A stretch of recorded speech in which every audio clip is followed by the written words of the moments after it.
DElEd BEd semester UP TET CTET में पूछे जाने वाले अति महत्वपूर्ण प्रश्न समावेशी शिक्षा की आवश्यकताएं नीड्स ऑफ इंक्लूसिव एजुकेशन के बारे में अध्ययन करेंगे। देखिए दोस्तों, कुछ शिक्षाविद विशिष्ट शिक्षा के पक्षधर नहीं है। उनके अनुसार यह शिक्षा के अवसरों के समान नहीं है तथा बालकों के विचारों में भिन्नता पैदा होती है। सामान्य कक्षाएं अपंग बालकों में हीन भावना उत्पन्न करती हैं। कुछ ही समय पहले मनोवैज्ञानिकों ने यह विचार दिया कि समावेशी शिक्षा हमारे सामान्य विद्यालयों में दी जाए जिससे सभी बालकों में शिक्षा के समान अवसर मिले। शिक्षाविद भी इसी प्रकार की शिक्षा के पक्षधर हैं तथा इसके निम्न कारण उचित बताए गए हैं। उचित कारण दोस्तों हम बाद में देखेंगे, पहले हम समझ लेते हैं समावेशी शिक्षा की आवश्यकता क्यों पड़ी बच्चों को। देखिए दोस्तों, हमारे बहुत सारे जो शिक्षाविद हैं, जो मनोवैज्ञानिक है, वे विशिष्ट शिक्षा के पक्षधर नहीं हैं। लेकिन क्यों? देखिए दोस्तों, जो विशिष्ट शिक्षा होती है विशिष्ट बालकों को दी जाती है, लेकिन दोस्तों विशिष्ट शिक्षा जो अत्यधिक अपंग बालक है ऐसे बालकों को दी जाती है जो सामान्य बालकों की कक्षा में पढ़ नहीं सकते हैं। लेकिन दोस्तों जो कम शारीरिक रूप से अपंग बालक है, जो मंदबुद्धि के बालक है, जो शारीरिक मानसिक रूप से पिछड़े बालक है, ऐसे बालकों को समावेशी शिक्षा के तहत शिक्षा दी जाती है और दी जा सकती है। क्योंकि दोस्तों जब जो कम शारीरिक रूप से अपंग बालक है, जब वे विशिष्ट शिक्षा के अंतर्गत शिक्षा ग्रहण करेंगे तो वहाँ पूरे सभी बालक विशिष्ट होंगे। तो उनके अंतर्गत उनके मन में हीन भावना यह उत्पन्न हो जाएगी कि हम सामान्य बच्चों की तरह नहीं कार्य कर सकते, हम सामान्य बच्चों की तरह नहीं पढ़ सकते, सामान्य बच्चों की तरह नहीं सोच सकते। वे समाज से खुद को कटा हुआ महसूस करते हैं। तो दोस्तों इसी हीन भावना को बच्चों को दूर करने के लिए समावेशी शिक्षा लाई गई, समावेशी शिक्षा की आवश्यकता पड़ी। क्योंकि दोस्तों जब यही जो शारीरिक रूप से कम अपंग बालक हैं, जो मानसिक रूप से कम पिछड़े हुए बालक हैं, जब जो विशिष्ट बालक हैं, कुछ जब ऐसे बालकों को समावेशी शिक्षा के तहत सामान्य बच्चों के साथ बैठाकर पढ़ाया गया तो यह देखा गया मनोवैज्ञानिकों के द्वारा ऐसे बच्चे जो हीन भावना से ग्रसित थे तो उनके अंदर भी यह आशा उत्पन्न होने लगी कि हम भी सामान्य बच्चों की तरह कार्य कर सकते हैं, सामान्य बच्चों की तरह सोच सकते हैं, सामान्य बच्चों की तरह शिक्षा ग्रहण कर सकते हैं। सामान्य बच्चे कौन है भैया? देख लीजिए, जो सामान्य बच्चे उसे कहते हैं जो शारीरिक मानसिक रूप से एकदम फिट बालक है, उसे हम सामान्य बच्चे कहते हैं। और समावेशी शिक्षा किसे कहते हैं? समावेशी शिक्षा में सभी बालक से एक साथ शिक्षा ग्रहण करते हैं। समावेशी शिक्षा बिना भेदभाव रहित शिक्षा है जो सबको शिक्षा का अवसर प्रदान करती है। अब देखिए दोस्तों, अगला पॉइंट है आपके सामने, सामान्य मानसिक विकास संभव है, normal mental growth is possible. विशिष्ट शिक्षा में मानसिक जटिलता मुख्यतः है। अपंग बालक अपने आप को दूसरे बालकों की अपेक्षा तुच्छ तथा हीन समझते हैं, जिसके कारण उनके साथ पृथकता से व्यवहार किया जा रहा है। समावेशी शिक्षा व्यवस्था में अपंगों को सामान्य बालकों के साथ मानसिक रूप से प्रगति का अवसर प्रदान किया जाता है। प्रत्येक बालक सोचता है कि वह किसी भी प्रकार से किसी अन्य बच्चों से तुच्छ रहा है। इस प्रकार समावेशी शिक्षा पद्धति बालकों की सामान्य मानसिक प्रगति को अग्रसर करती है। दोस्तों देखिए दोस्तों, सामान्य मानसिक विकास संभव है। जो विशिष्ट शिक्षा है दोस्तों, विशिष्ट शिक्षा में मानसिक जटिलता मुख्य अंग होती है। उसमें पिछड़े हुए बालक को, मंदबुद्धि बालक को पढ़ाया जाता है और विशिष्ट बालक को पढ़ाया जाता है दोस्तों। और दोस्तों जो समावेशी शिक्षा में जो विशिष्ट शिक्षा होती है दोस्तों, उसमें आपके वे बच्चे आते हैं जो अपंग बालक होते हैं। लेकिन दोस्तों जब ये अपंग बालक होते हैं तो ये दूसरे बालकों के समान, जो सामान्य बालक है, खुद को तुच्छ समझते हैं उनकी अपेक्षा। और दोस्तों इनसे जो व्यवहार किया जाता है पृथकता का मतलब होता है दोस्तों अलग व्यवहार किया जाता है। जो समाज के व्यक्ति है वह कहते हैं ऐसा कर नहीं सकते, सामान्य बालकों की तरह रह नहीं सकते, इनकी मानसिक आयु बहुत कम है, यह सोच नहीं सकते। लेकिन दोस्तों जब इनको समावेशी शिक्षा के तहत शिक्षा दी जाएगी तो ये भी सामान्य बालकों की तरह सोचेंगे। सामान्य बालक को जैसे व्यवहार किया जाता है वैसे व्यवहार जो पिछड़े हुए बालक है, जो मानसिक रूप से जटिल बालक है, ऐसे बालकों के साथ भी सामान्य व्यवहार किया जाएगा। जो अपंग बालक है तो वे भी अपने आप को समाज में महत्वपूर्ण समझेंगे, वे भी शिक्षा अच्छे से ग्रहण करेंगे समावेशी शिक्षा के तहत। दूसरा पॉइंट है आपके सामने, सामाजिक एकीकरण को सुनिश्चित करती है, सोशल इंटीग्रेशन इंश्योर। अपंग बालकों में कुछ सामाजिक गुण बहुत संगत होते हैं जब वे सामान्य बालकों के साथ शिक्षा पाते हैं। अपंग बालक अधिक संख्या में सामान्य बालकों का संग पाते हैं तथा एकीकरणता के कारण वे सामाजिक गुणों को अन्य बालकों के साथ ग्रहण करते हैं। उनमें सामाजिक नैतिक गुण, प्रेम, सहानुभूति, आपसी सहयोग आदि गुणों का विकास होता है। विशिष्ट शिक्षा व्यवस्था में छात्र केवल विशिष्ट ध्यान ही नहीं अपितु विस्तार में शिक्षण तथा सामाजिक स्पर्धा की भावना विकसित होती है। देखिए दोस्तों, सामाजिक एकीकरण का मतलब मेलजोल रहकर, एक साथ रहकर, एकता की भावना। अब दोस्तों, एकता की भावना अपंग बालकों में कैसे आएगी?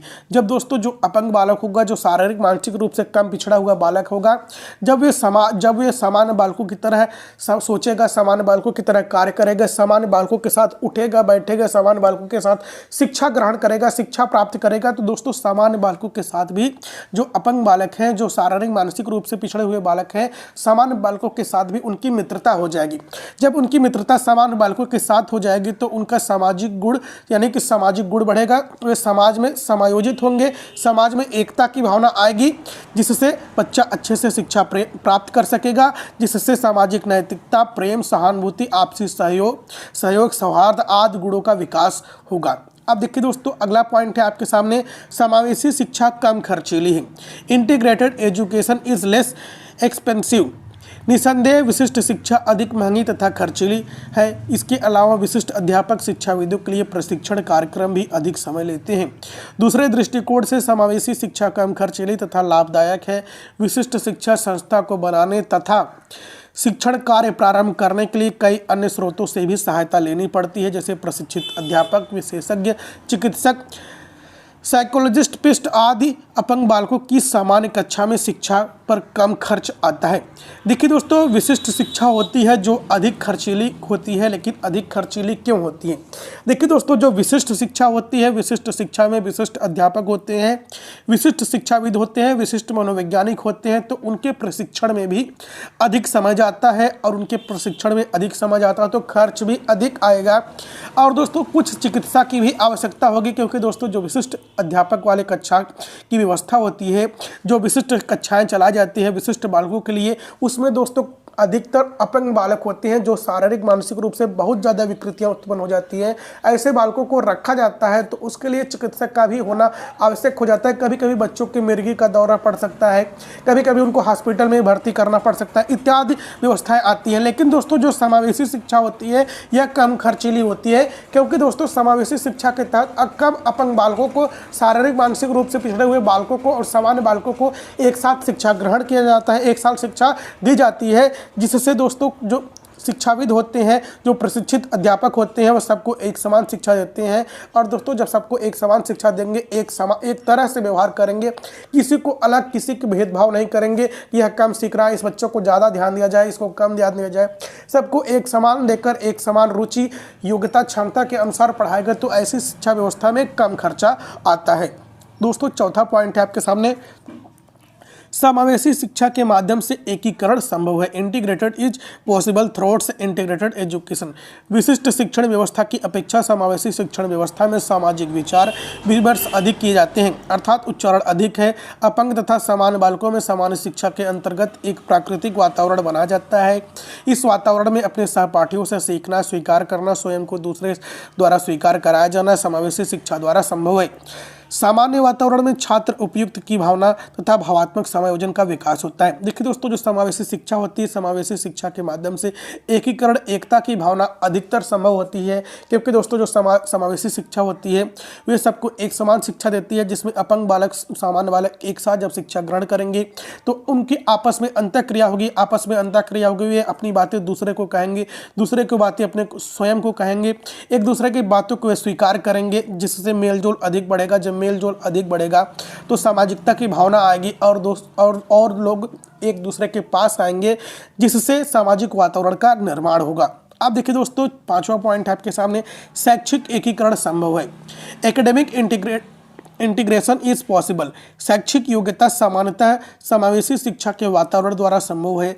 शिक्षाविदों का ऐसा विश्वास है कि विशिष्ट शिक्षा संस्था एक बालक के प्रवेश के पश्चात समान शैक्षिक योग्यता रखने वाले अपंग बालकों तक उनके गुणों को ग्रहण करता है।